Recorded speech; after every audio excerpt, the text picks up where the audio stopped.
Very good. My name is Jim Ledestri. I am the CEO of BuzzAngle Music. There you go. I am here with Kristen Grant. She's the CEO of Westcott Multimedia. Well, we've used this format BuzzAngle has for the last 3 years, and it's worked out very, very well.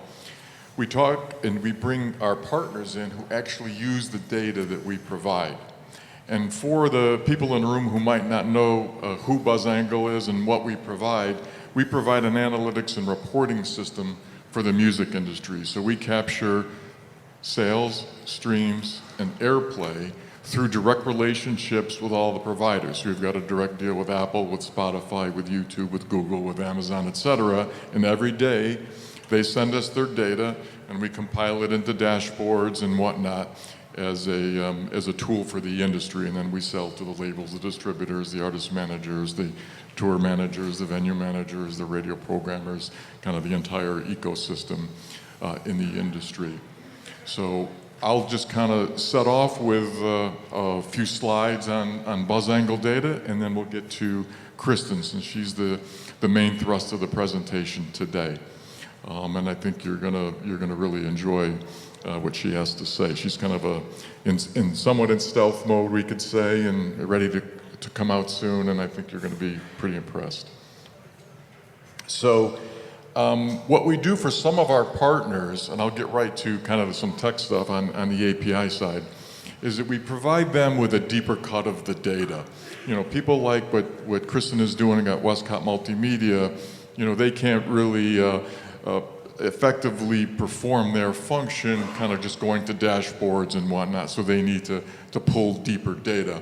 And at BuzzAngle, we have released recently, within the last 6 months, a really deep set of APIs. So you can do searching, you can find out reference information such as, I have an ISRC, what song is that?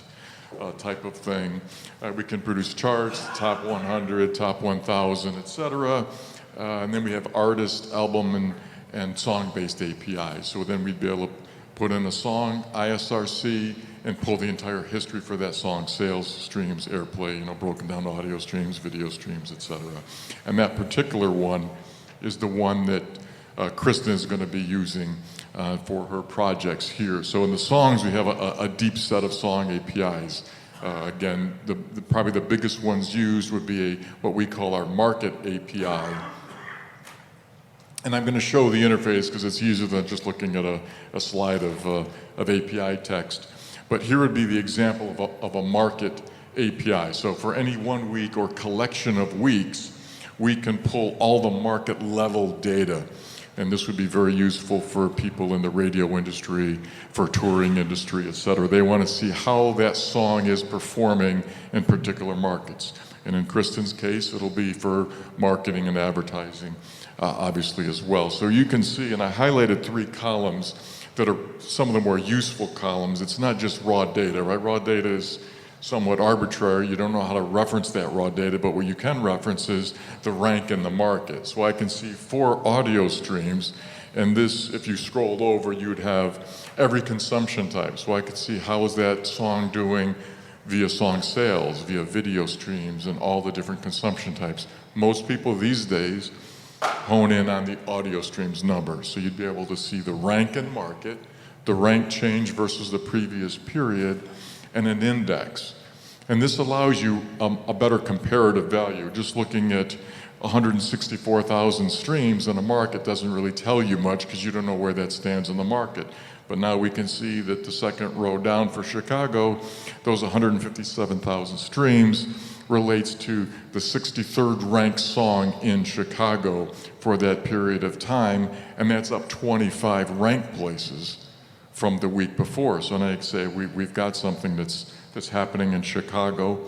And we also have an index value, and an index value basically takes all songs in that particular market, so we find out what the average is for that song across all the markets. And then we see how your song is performing in that market. So an index of 100 would basically say, I'm doing on average the same percentage in Chicago that everyone else is doing in Chicago. So if I'm over 100, I'm over-indexing and that market. And if I'm under 100, then I'm under indexing. So you can see here, you go across, you see Indianapolis, 248 index, that's 2.5 times better performance in Indianapolis than the regular songs. Then if you want to pick a particular market, let's say Chicago, and I saw something happening in Chicago, then we could do a history report for every week in Chicago and going back in time, and obviously it scrolls back to when we launched back in the beginning of 2016. So you can see streams, sales, spins, et cetera, and how that rank has fluctuated over time. So a deep amount of data there too, and then I can take that one step further. If that particular artist or that particular song is looking at airplay, then we can bring it to the airplay spins report, and it's hard, this is probably impossible to see for anybody not in the first row, but to the left, the column there is for radio station. So by each radio station, it gives you the broadcaster name, so you can see the performance by broadcaster, and then by market, and then the radio format. Then you can see exactly how many spins took place by station and by market and by format. So it's very useful when you're going to the radio programmers and trying to pitch it, especially if you're on the promo side of the business. So there's a lot of data there. Now, one of the things that we see all the time, and even I get this, is, wow, I've got so much data. What in the heck do I do with it, right? You're looking at just a ton of data. And really that's the next level of where a lot of us who collect the data, we want to go to the next step is, what do I do with it? What predictive analytics can I get? What insights can I get? And as the cartoon says, if you think that's hard, just trying to find an insight into the data itself. And that's where some of our partners are doing some very interesting things. And Kristen's company here, Westcott Multimedia, is really taking this level of data and much deeper cuts than I've shown you here, and really applying that to how do I help the advertising, the promotion, and the prediction of, making a song better. So with that, I'm going to introduce Kristen Grant.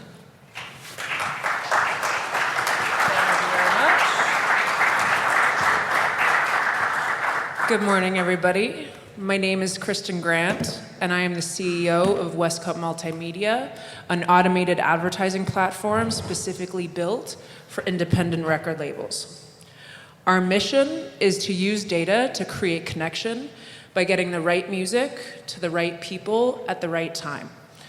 This platform is a culmination of thought from my time at Next Big Sound, managing a digital advertising campaign for a Grammy-nominated artist, working as an entertainment analyst, and then working as manager of global playlist strategies at Universal Music Group. This year, we created an onboarding product for our platform called a roster analysis. The purpose of the roster analysis was to say, this is how much every single one of your artists made in 2018, and this is how much they would have made using our platform. So one of the insights that we came up with is that data is only as good as the marketer using it and the strategy that you're executing. And the reason why this is so important is because access to promotion is really challenging. There are over 40,000 songs uploaded onto Spotify daily, so how do you get noticed through the noise? So during the roster analysis, we discovered 3 actions that marketers can take to use data to break a hit through the noise. The first is measure success using your own first-party financial data. The second is identify your audience. And the third is launch digital ad campaigns in reaction to external marketing actions and spikes in streaming. So this is Hit Mountain. There are 3 stages. There's swimming, biking, and running. The goal is to get to the top. You need different equipment to accomplish each stage, and the environment is different in each stage. Also, the success coordinates of each stage are different. Currently in the music industry, without a measurable, unified definition of a hit, we treat all artists the same. We provide them with similar resources regardless of their environment. Fundamentally, you can't use data to break a hit if you can't measure what it is you're trying to succeed.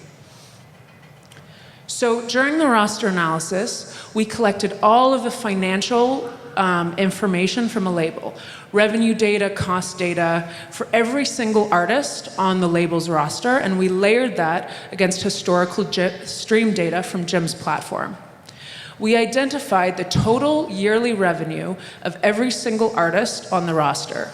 We then created 3 revenue benchmarks specific to that record label. And then we put all of the artists into each respective stage. All of a sudden, instead of trying to get this hit that you can't measure, the goal is to get artists in stage 1 to stage 2, and from stage 2 to stage 3. In essence, what you're trying to do is you're trying to raise the average amount of revenue made per artist, per track, across your entire roster.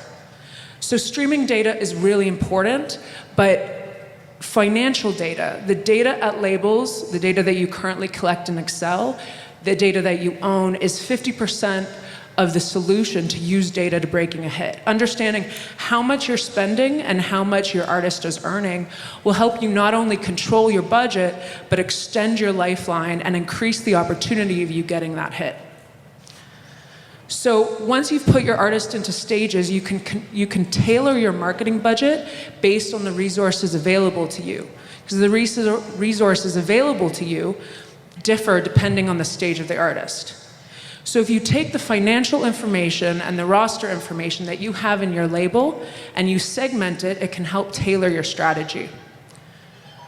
And the reason is because the financial potential of a reggae hit looks different than the financial potential of a Latin hit.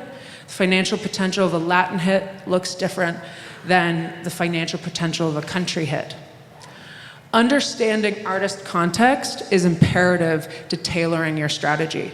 Also, if you understand the profit and loss per genre within your own label, that can help with A&R decisions.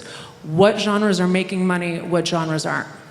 So if you take your own financial information and you segment it one more time, you can further tailor your strategy because the financial potential of a hip-hop artist in Toronto is different than the financial potential of a hip-hop artist in Germany versus the financial potential of a hip-hop artist in Amsterdam. And why is that? Because the audience is different. So when I was working as an entertainment analyst, it was my job to source deals. So I specifically looked at how other industries are using data to drive growth. And one of the industries that was really successful in using data to match people was online dating. So I'm going to share an example with you that I've referred to in the past that shows and illustrates how to use data to find a match. So there was a woman named Amy Webb who tried to break the online dating code. So she amassed 86 data points of her perfect man, everything from tall to athletic to even his values and appreciations of things. It was really important to Amy Webb that her perfect man have an appreciation of a good spreadsheet. So she then took all of these characteristics and she gave them a score, 1 out of 100. She then created a scoring system. If my perfect man scores 600 points, I'm going to email him back. If my perfect man scores 900 points, I'm going to give him a call back. And if my perfect man scores 1,200 points, it's worth my effort and time, I'm going to go on a date with him. So all of a sudden, she starts seeing all of these amazing profiles, but the only problem is that they're not liking her back because she hadn't analyzed the competition. So she ended up scraping the data of the top female profiles that were liking the same men that she was. Like Netflix, she looked at the hue gradient of the display picture, the time between posts, the length of text, the tone. After doing this analysis, she ended up creating the #1 dating profile on the site. A guy scored 1,100 points, they went on a date, they got engaged, they got married, they had a kid. So, if you can use data to find your perfect man, you can use data to find your perfect fan. Guaranteed to spend $100 on you a year, 1,000 of those fans, all of a sudden you're making a 6-figure salary. So let's back it up for a second. Let's look at a music example. Beyonce's fan base, super fan base. 20 female, 28 to 34.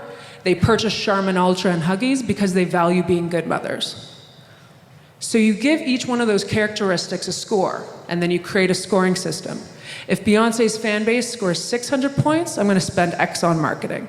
If Beyonce's fan base scores 900 points, I'm going to spend $1,000 on marketing. But if Beyonce's fan base scores 1,200 points, I'm going to spend $2,000 on marketing and initiate an exclusive.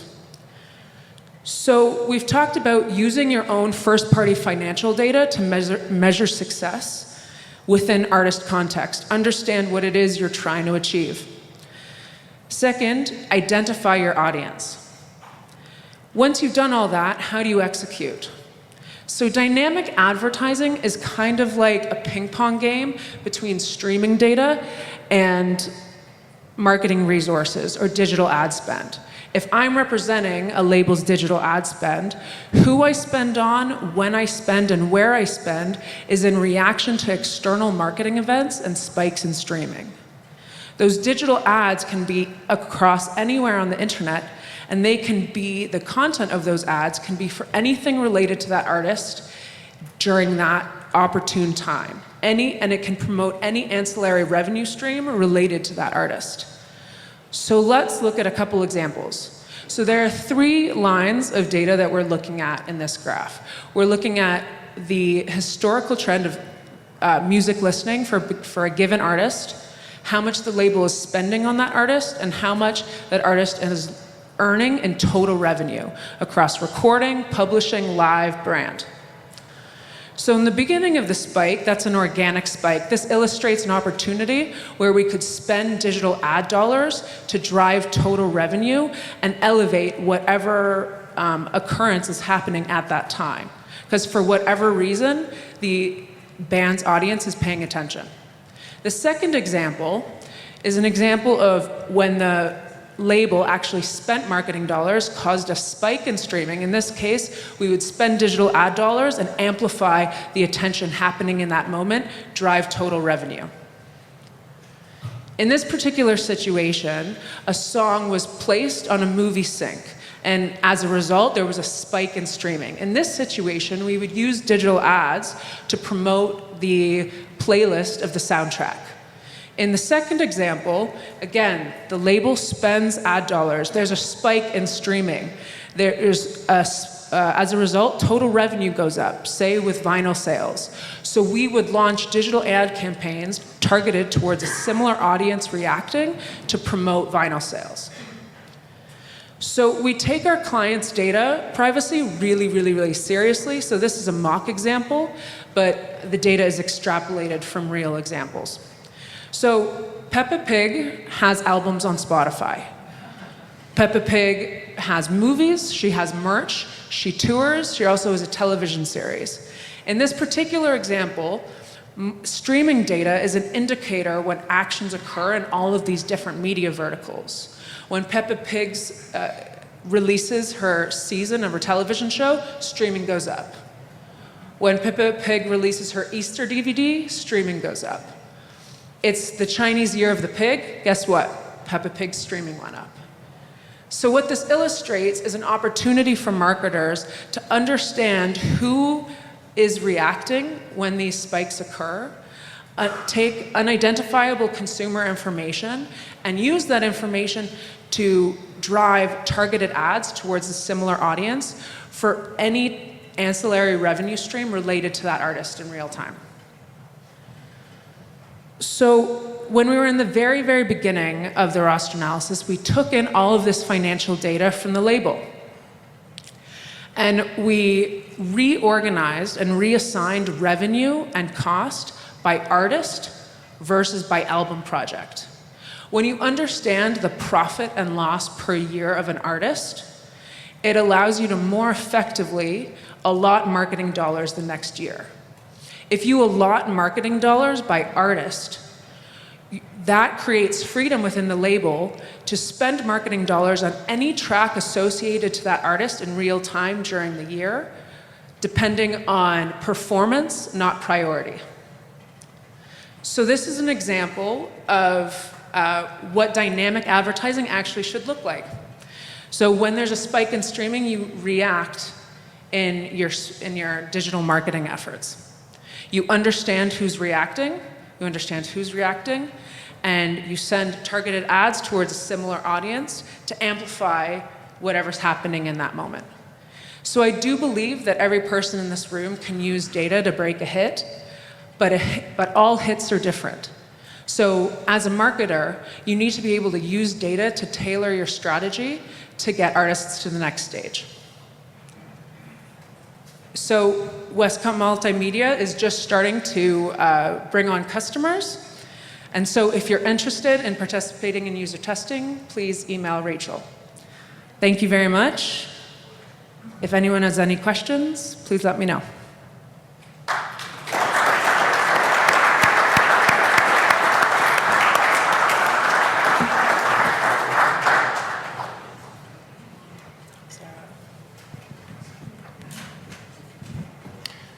Well, that was very nice, Kristen. Thank you very much.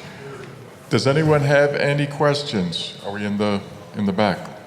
Right here. So I'm assuming that the financial data on both revenue and direct expenses comes from your client. They have to provide that data to your entity. Is that correct?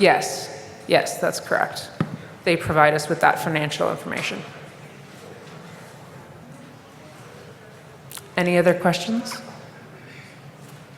Yeah. Well, I love that presentation. And Thank you. Actually, when I was dating to find my husband, I did a spreadsheet to compare. It was effective. But I have a question because I'm an artist here, national songwriter, and I just wondered if you had thoughts on how an independent artist could utilize data. Obviously, you guys are marketing to larger corporations. I just thought I'd get your thoughts on that. Well, yeah, no. So the beauty about this is that you don't necessarily even have to be a label to apply the concept of dynamic or reactionary advertising. The whole purpose is that you should use this information to control your marketing budget based on how people are reacting to your songs. So if you release an album, you can track the streaming using Spotify Artist Insights or BuzzAngle to track the streams for all of the tracks and see which one is performing. So you might have decided that one is going to be the single, but if another starts reacting for whatever reason, if you allot a portion of your marketing dollars to be reactionary, exactly, you then all of a sudden kind of have a budget to say, oh, I wasn't planning on it, but this other track is seeing a large amount of attention. I'm going to put digital ad dollars to promote this track, even though I didn't necessarily plan for it. Yeah. And is there one venue that you tend to favor for your digital ad dollars, or does it depend on the product? So the beauty of it is that it really depends on the artist. It depends on the genre, it depends on the city, it depends on who you're targeting, it depends on the stage. So when you're thinking about where do I place this ad, think about your genre, think about your stage, think about your audience. I know that a lot of country fans glean towards Pandora versus kind of metal fans glean towards Google Play. So if I was to launch a digital ad campaign on a DSP, I would take into consideration genre, where's my audience? So kind of things like that. Awesome. Thank you very much. Oh, yes.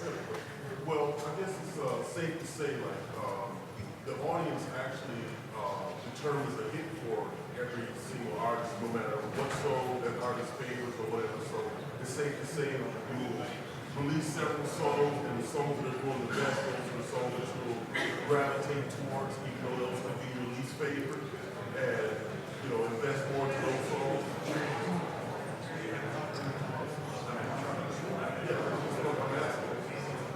Can you restate that one more time? The audience is really determined. I was saying that, Oh, yes. Yeah. So the audience really determines how much you spend and when and where. And each track can have a different brand and life of its own. And it's possible that you can have a different audience for different tracks. So, does that answer your question? Hopefully that does. Awesome. Feel free to come chat with me after. All right, guys, thank you very much.